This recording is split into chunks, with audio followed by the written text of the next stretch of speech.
Hi guys, मेरा नाम है सोहम और आप देख रहे हैं मेरा यूट्यूब चैनल इको कोडिंग। तो आज हम बात करने वाले फंक्शंस, ऑब्जेक्ट एंड इवेंट्स के बारे में। ये तीनों ही बहुत ही इंपॉर्टेंट टॉपिक है जावा स्क्रिप्ट में, प्रोग्रामिंग लैंग्वेज में। चाहे कोई भी प्रोग्रामिंग लैंग्वेज पढ़ते हो तो उसमें फंक्शंस, ऑब्जेक्ट बहुत इंपॉर्टेंट होते हैं और इवेंट्स होते हैं जावा स्क्रिप्ट के अंदर। वो तो बहुत इंपॉर्टेंट है क्योंकि ये आपके पेज में डायनेमिक जो रूप है, आपके पेज को डायनामिक रूप देने के लिए इवेंट्स बहुत ज़्यादा हेल्पफुल होते हैं। तो आज का वीडियो बहुत इंपॉर्टेंट होने वाला है। तो चलते हैं अपने कोड एडिटर पे और शुरू करते हैं आज की कोडिंग फंक्शंस, ऑब्जेक्ट और इवेंट के बारे में। सबसे पहले मैं यहाँ पे जाता हूँ एंड यहाँ पे एक नई फाइल क्रिएट करता हूँ फंक्शंस के नाम की .html एंड यहाँ लिख देते हैं फंक्शन। यहाँ पे हम एक स्क्रिप्ट टैग ओपन कर लेते हैं एंड यहाँ पे हम लिखते हैं अपनी कोडिंग शुरू करें। तो हमें बनाना है फंक्शन। तो सबसे पहले जानते हैं फंक्शंस होते हैं क्या। फंक्शंस होते हैं ब्लॉक ऑफ कोड्स। हम एक फंक्शन बनाएंगे, उसका एक छोटा स्कोप होगा, उसके अंदर हम कोड लिखेंगे एंड फंक्शन का यूज़ इसलिए किया जाता है क्योंकि हम उसको बार बार कॉल कर सकते हैं। वो हमारे कोड को रीयूजेबल बनाता है। हम एक ही कोड को बार बार अलग अलग कंडीशन में यूज़ कर सकते हैं। तो जो कोड का जो लेंथीनेस होता है वो भी फंक्शंस के यूज़ से कम हो जाता है।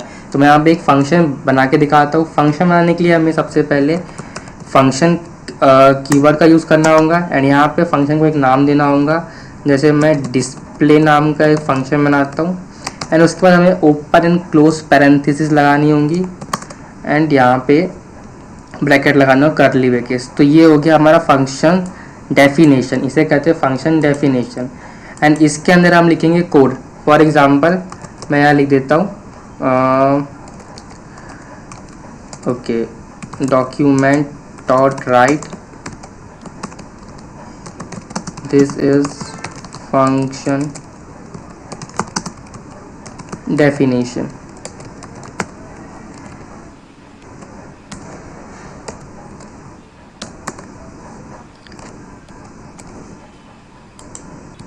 एंड इतना करने के बाद हमें फंक्शन को कॉल करना पड़ता है। तो कॉल करना बहुत सिंपल है। हमें सिर्फ जो डिस्प्ले फंक्शन है इसको हम ऑटोमेटिक कॉल करेंगे।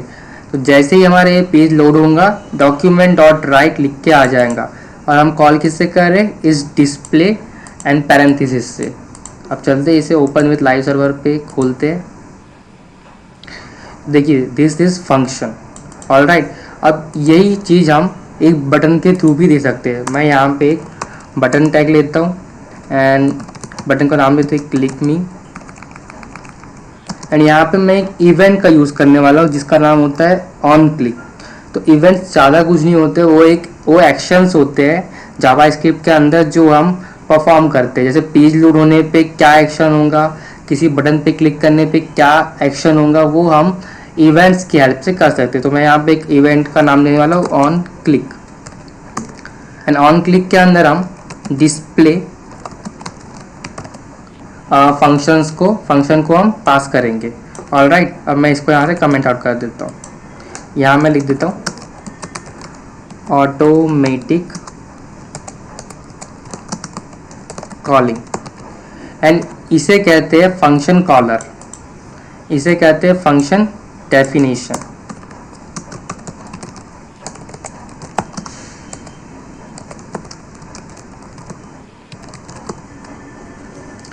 चलते हैं, जैसे ही मैं क्लिक मी के ऊपर क्लिक करूंगा तो यहाँ फंक्शन एग्जीक्यूट होगा और डॉक्यूमेंट डॉट राइट लिख के हमें ब्राउज़र पे मिल जाएगा। This is function. यहाँ पे इसे लिखने के और भी तरीके हो सकते हैं। जैसे कि मैं यहाँ पे एक पैराग्राफ टेग ले लूँ, इससे आईडी दे दूँ डेमो एंड यहाँ पे हम लिखते हैं, इसे मैं कमेंट आउट कर देता हूँ एंड मैं यहाँ लिखता हूँ document dot gate element by ID, ID का नाम डेमो एंड यहाँ मैं लिखता हूँ डॉट इनर HTML और उसके अंदर मैं पास कर दूँ हेलो।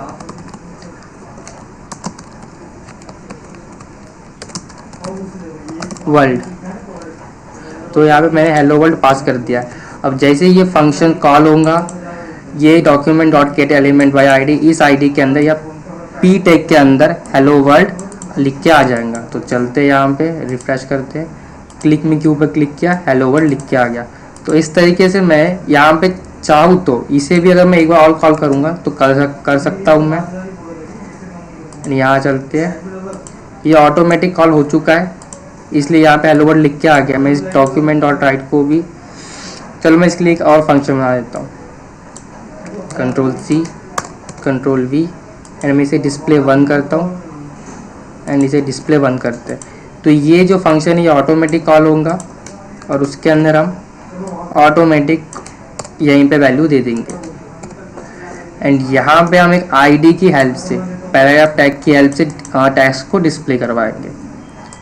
तो ये हम आ गए, दिस इज फंक्शन, ये ऑटोमेटिक कॉल हो गया। एंड जैसे मैं क्लिक मी के ऊपर क्लिक करूँगा हेलो वर्ल्ड प्रिंट हो गया। तो इस तरीके से हम फंक्शंस को यूज़ कर सकते हैं। अब मैं चाहूँ तो इसे एक बार से ज़्यादा बार भी कॉल कर सकता हूँ। तो ये देखिए यहाँ पे 2 बार लिख के आ गया। और अगर मैं यहाँ पे BR लिख दूँ तो ये दूसरी लाइन में लिख के आ जाता है। ओके, ये 2 बार कॉल हो गया। मैं चाहूँ तो इसे कितने ही बार कॉल कर सकता हूँ, तो ये उतनी बार कॉल हो जाता है। तो इस प्रकार से क्या होता है, फंक्शंस का यूज़ करने से हम एक बार कोड लिखना होता है और उसे हम बार बार मल्टीपल प्लेसेस पे यूज़ कर सकते हैं। और ये बहुत इंपॉर्टेंट टॉपिक है आपकी प्रोग्रामिंग के लिए। अब यहाँ पे देखते हैं कि फंक्शंस के जो नेम होते हैं वो हम किस प्रकार से लिखते हैं। तो बिल्कुल सेम उसी तरह से लिखते हैं जैसे हम वेरिएबल में जो रूल्स होते हैं वही रूल्स यहाँ पे फंक्शंस के नेम लिखने के लिए यूज़ होते हैं। जैसे कि हमें फंक्शंस में जो लेटर्स होने चाहिए, लेटर्स हो सकते हैं, नंबर्स हो सकते हैं, अंडरस्कोर हो सकता है, पर जो आपका जो फंक्शंस का नेम है वो कोई नंबर से स्टार्ट नहीं हो सकता, एरर थ्रो कर देगा। ऑलराइट, यहाँ पे डॉलर का साइन हो सकता है, इनके बीच में गैप नहीं हो सकती।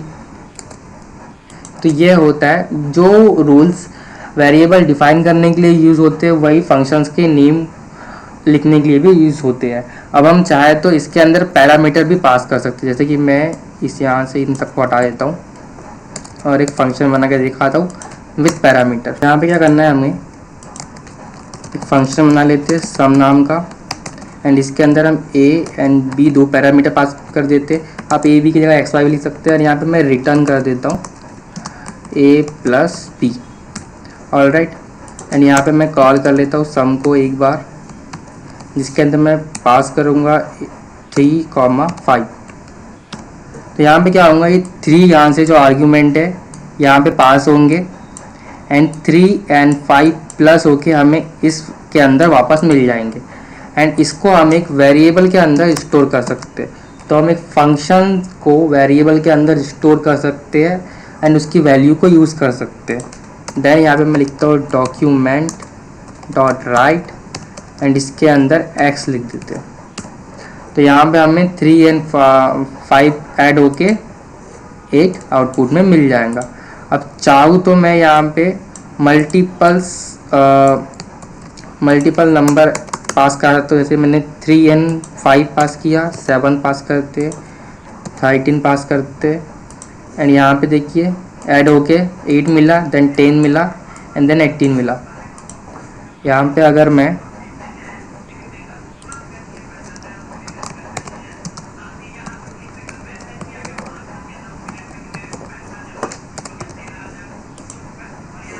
DR लिख दूँ तो ये मिल गया हमारे आउटपुट में। तो इस तरीके से हमने सिर्फ फंक्शन एक बार लिखा लेकिन उससे हमने मल्टीपल्स रिजल्ट प्राप्त किए। तो इस तरीके से फंक्शंस का यूज़ होता है। आप यहाँ पे माइनस प्लस एक कैलकुलेटर इजीली इसके थ्रू बना सकते हैं। यहाँ पर हम बात कर लेते हैं इस रिटर्न स्टेटमेंट के बारे में। तो रिटर्न स्टेटमेंट वो स्टेटमेंट होता है जहाँ पे हमारा फंक्शन ख़त्म होता है, यहाँ पे एग्जीक्यूशन स्टॉप हो जाता है। सपोज़ अगर मैं यहाँ कर दूँ c = a+b एंड मैं यहाँ पे c को पास कर दूँ तो भी ये फंक्शन उसी तरह काम करेगा जिस तरह से पहले काम कर रहा था। बट यहाँ पे क्या हुआ, रिटर्न के आगे फंक्शन स्टॉप हो जाता है। ये एंडिंग पॉइंट होता है रिटर्न स्टेटमेंट। अब हम बात कर लेते हैं लोकल वेरिएबल के बारे में। फंक्शंस के अंदर जितने भी वेरिएबल डिफाइन होंगे वो उनका एक खुद का लोकल स्कोप होगा, उनकी जो सीमा है वो बिल्कुल इसी स्कोप के अंदर तक रहेंगी, मतलब लिमिट, इसके बाहर उनकी वैल्यू यूज़ नहीं की जा पाएंगी। फॉर एग्ज़ाम्पल अगर मैं var is equal to X is equal to अगर मैं 4 लिख दूँ एंड यहाँ पे +4 कर देते, सॉरी +x कर देते, तो a एंड b की वैल्यू यहाँ से डायनेमिकली आते रहेंगी एंड x की वैल्यू यहाँ से ऑटोमेटिक ऐड होते रहेंगी। ऑलराइट, तो यहाँ पे देखिए इनकी सबकी वैल्यू बढ़ चुकी है। बट अगर मैं इस x को यहाँ बाहर एक्सेस करूँ, डॉक्यूमेंट डॉट राइट x, तो यहाँ से ये वो हट चुका है एंड यहाँ पे हमें एक वार्निंग भी शो होंगी, uncaught reference x is not defined, क्योंकि जो इस x का जो स्कोप है वो सिर्फ इसी के अंदर है एंड ये डॉक्यूमेंट डॉट राइट x ये ग्लोबल स्कोप के अंदर इस x को फाइंड करेगा, क्योंकि हमने ऊपर कहीं पे x को डिफाइन नहीं किए, इसलिए यह x हमें एक एरर थ्रो करेगा। तो मैं यहाँ लिख देता हूँ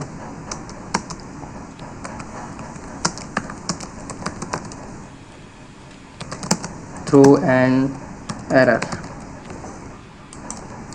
एंड यहाँ पे मैं लिख देता हूँ लोकल वेरिएबल।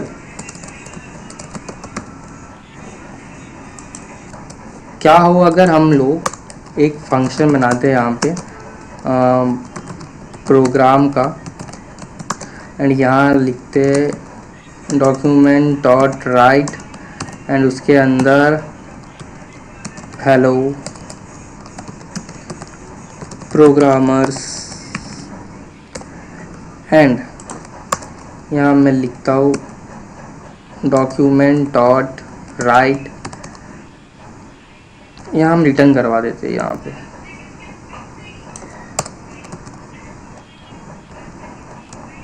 रिटर्न